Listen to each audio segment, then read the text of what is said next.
For many Syrians, Rami Makhlouf has become a rallying cry, a symbol of pervasive corruption that exists in Syria, that he has done a great deal of damage to the reputation of the regime.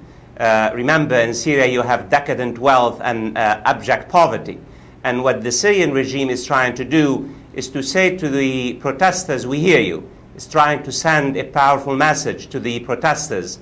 I think what the Syrian government has been trying to do is to use persuasion, co-option and coercion in order to pacify the country. I doubt it very much whether this particular step will basically do the trick in Syria.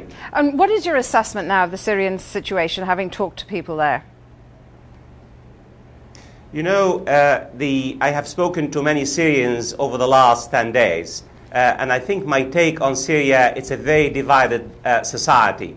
It's a divided society over socioeconomically. It's divided in terms of sectarianism. It's divided in terms of ideology as well. The situation is very fluid. It's very confusing. Even for some of us who know Syria very well and travel in Syria, it's a very unfolding and very changing situation. I think one point is very clear. The Syrian government has failed to basically silence the protesters. The protests have spread to many parts of Syria. But this brings me to my second point.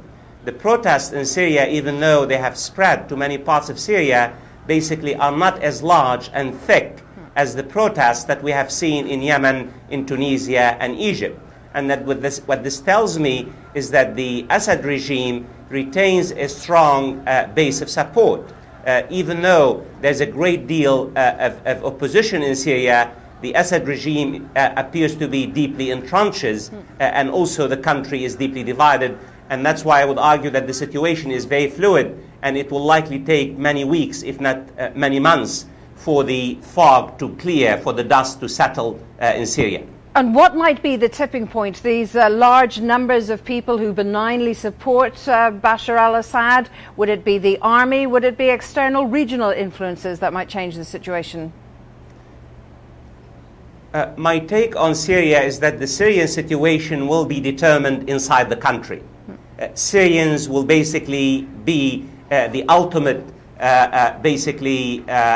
drivers. And behind what will happen in the next few weeks. Which part of society then might be those ultimate drivers within Syria, do you think? I think many Syrians are sitting on the fence. In fact, in the last 2 or 3 weeks, many Syrians now appear to be taking a second look at what's happening in the country. There's a great deal of soul searching. A great debate is unfolding in Syria.